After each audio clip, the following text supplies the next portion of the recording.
Back to Radio.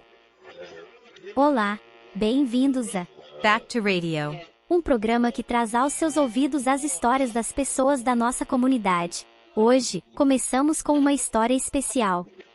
Olá, este ano completei 30 anos e estou noiva, prestes a casar no final do ano com meu namorado, que tem a minha mesma idade.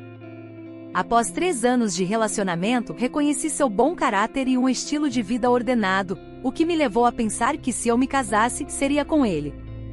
A ideia do casamento veio primeiro dele. 2 meses atrás, também finalizamos o encontro entre nossas famílias. Olhando para trás, parece que algo não se encaixava desde o encontro familiar. Meus pais e minha irmã menor participaram, e por parte do meu noivo, vieram sua irmã e seus pais. Embora eu nunca tivesse estado em outro encontro semelhante, me pareceu um encontro em que simplesmente trocamos elogios e contamos histórias do passado, nada fora do comum. Durante a troca de elogios, meus pais elogiaram os pais do meu noivo por tê-lo criado tão bem. Isso não é algo habitual? Mas os pais do meu noivo não responderam da mesma maneira. Normalmente esperar-se-ia uma resposta humilde, mas eles simplesmente assentiram, sem devolver o elogio, o que fez com que a atmosfera se sentisse um pouco estranha. Era como se os pais do meu noivo pensassem que tinham criado seu filho excepcionalmente bem e nossos pais simplesmente os invejassem. No momento, minha mãe também se sentiu um pouco desconcertada pela falta de resposta da mãe do meu namorado, e talvez pensando em não deixar as coisas assim, acabou a conversa destacando como eu também cresci sendo uma filha que nunca deu problemas e sempre soube se cuidar sozinha. Isso poderia ter ficado apenas em uma anedota, não fosse pelo comentário da mãe do meu namorado, que, para ser honesta, acabou sendo inapropriado e até ofensivo, sugerindo que seu filho era o único motivo de orgulho e que ninguém havia criado um filho tão bem quanto eles. Meu namorado trabalha em uma empresa promissora, formou-se em uma universidade de prestígio e conseguiu emprego após pouco mais de 1 ano de busca. Entendo que sua mãe se sinta orgulhosa, pois ele trabalha em uma empresa admirada por muitos e é reconhecido no seu trabalho. Quanto a mim, a empresa em que trabalho não tem a mesma notoriedade da do meu namorado.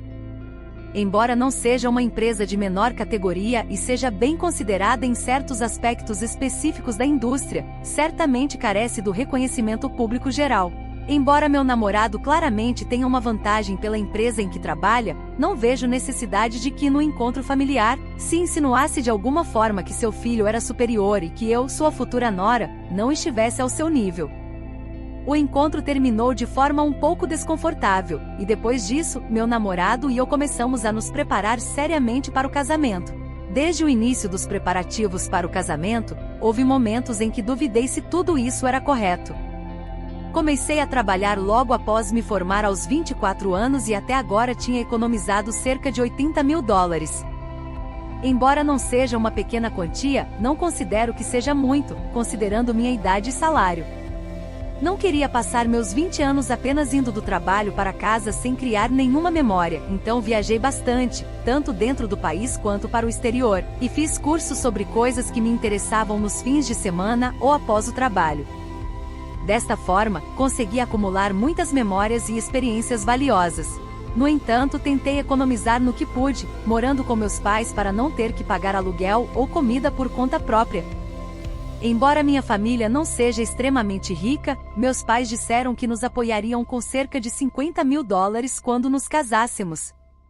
De fato, no dia do encontro familiar, eles me deram os $50 mil. Assim, de fato, eu tinha preparado algo mais de $100 mil para o casamento. Mas a situação financeira do meu namorado era muito diferente da minha. Ele tinha economizado apenas cerca de $20 mil. Considerando que ele trabalhou por um período semelhante ao meu e que seu salário é mais alto, fiquei um pouco decepcionada que ele tinha economizado apenas essa quantia. Quando mostrei minha decepção, meu namorado me disse que os homens, por causa de sua vida social, tendem a gastar mais dinheiro do que as mulheres, e que ele tem vários hobbies caros, além de ter gastado uma quantidade significativa de dinheiro em nossos encontros. Fiquei surpresa com sua ousadia ao dizer isso tão abertamente. Desde o início dos preparativos para o nosso casamento, tínhamos concordado em não depender muito da ajuda de nossos pais, mas, visto que meus pais contribuíram com $50.000, sugeri ao meu namorado que perguntasse se seus pais poderiam contribuir com uma quantia similar. Meu namorado me assegurou que seus pais poderiam nos apoiar com uma quantia próxima. Pouco depois, ele me informou que poderíamos contar com cerca de $30.000 da parte deles. Assim, somando o dinheiro que eu tinha economizado, o apoio dos meus pais e a contribuição dos pais do meu namorado, conseguimos juntar cerca de $180.000 para o nosso fundo de casamento. Pensamos que com essa quantia poderíamos comprar uma vila nos arredores da cidade. Embora viver longe do centro, onde sempre vivemos com nossos pais, pudesse ser desconfortável, o fato de o trajeto para o trabalho ser quase o mesmo para ambos nos fez pensar que comprar um carro para compartilhar as viagens ao trabalho seria ideal. Além disso, ter horários de trabalho similares e a possibilidade de usar o transporte público em caso de horas extras ocasionais nos parecia gerenciável. Então pensamos que com o dinheiro que meu namorado tinha economizado, poderíamos comprar um carro e os eletrodomésticos e móveis para nossa nova casa. Depois de decidir isso, meu namorado me disse que tinha algo para contar. Ele havia selecionado alguns modelos de carros. Eu esperava que ele considerasse um carro pequeno ou médio a um preço razoável, mas os que ele escolheu eram todos Mercedes de luxo alemães, custando bem mais do que o orçamento que eu tinha em mente.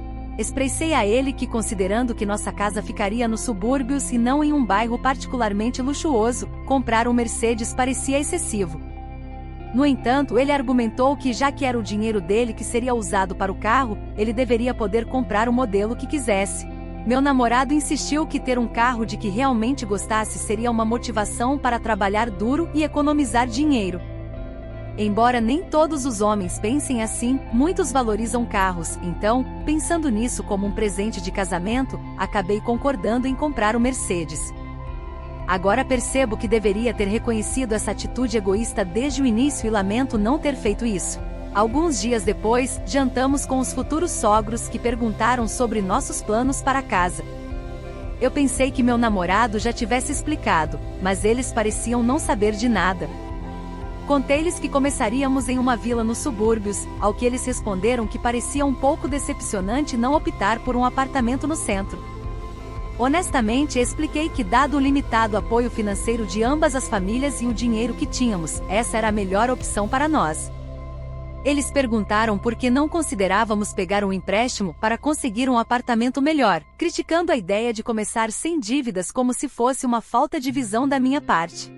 A futura sogra não estava errada em seu comentário, mas da minha perspectiva, eu não queria me endividar já que a quantia de dinheiro que meu namorado e eu tínhamos reunido diferia significativamente. Se queríamos começar sem dívidas, a única opção era conseguir uma casa nos arredores da cidade, e eu não me sentia confortável explicando que a razão de querer começar sem dívidas era precisamente a diferença nas nossas contribuições financeiras para o casamento. Assim, expliquei que tínhamos decidido isso devido à nossa situação econômica, e justifiquei nossa decisão de não tomar um empréstimo bancário mencionando as altas taxas de juros atuais, o alto custo dos juros e a possibilidade de que as taxas aumentassem ainda mais, o que fazia com que este não fosse o melhor momento para assumir uma hipoteca. Disse que não parecia uma boa ideia estender-nos para comprar um apartamento no centro da cidade endividando-nos.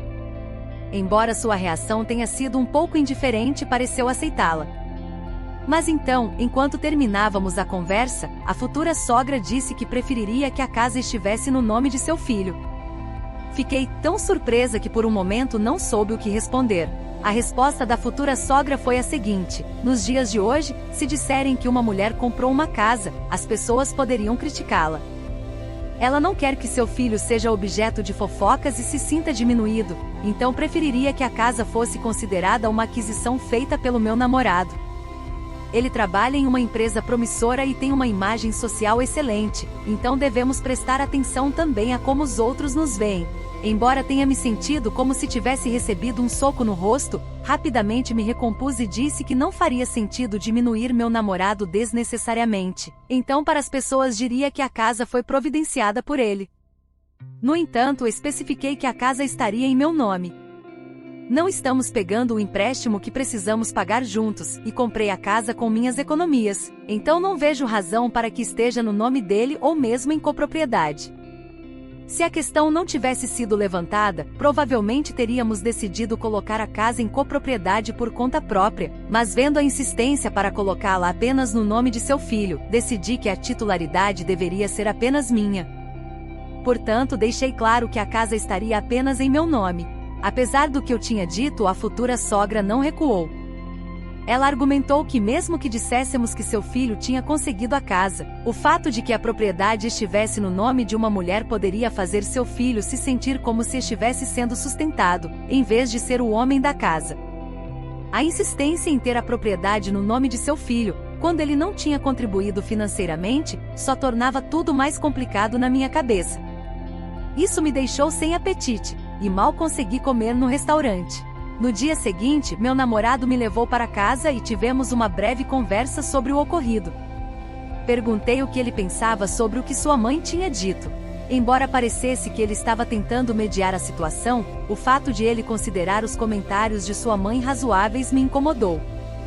Depois de todo o esforço que fiz para juntar o dinheiro para nossa casa, e até estar disposta a dizer que ele tinha contribuído, que ele insistisse que a propriedade estivesse no nome dele me parecia demais.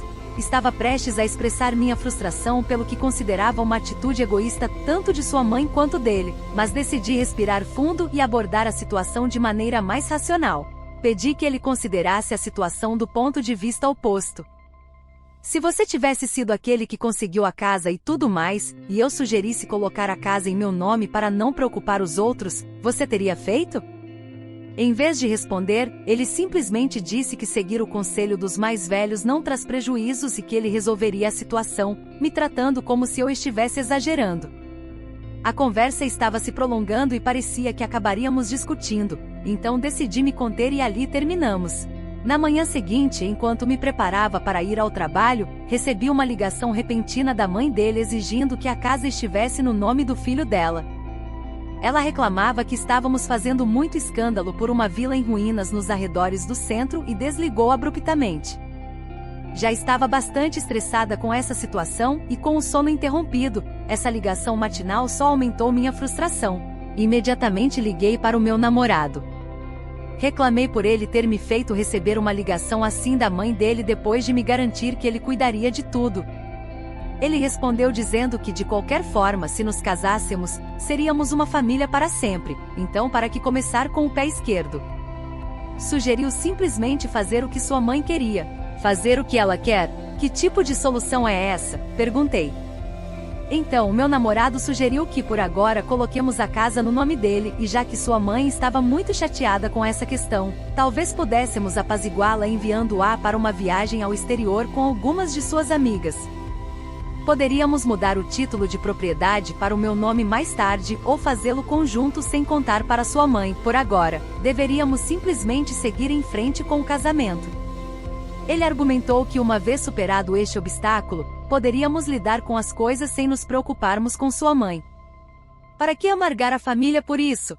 Ele continuou falando coisas sem sentido, e além disso, que história é essa de viagem ao exterior de repente? Sou só eu que estou me sentindo magoado aqui?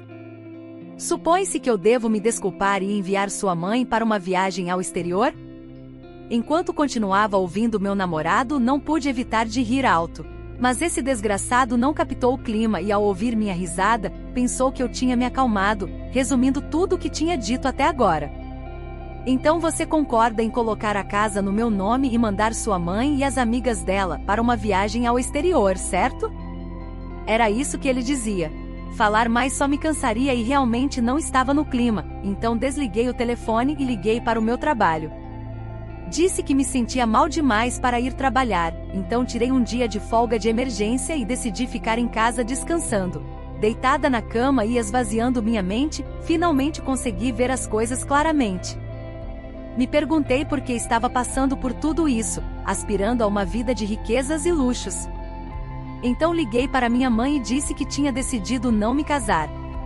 Ela me apoiou totalmente, dizendo que de fato tinha tido uma má impressão desde o encontro preliminar, e que ela mesma havia pensado 1000 vezes em me aconselhar a não me casar.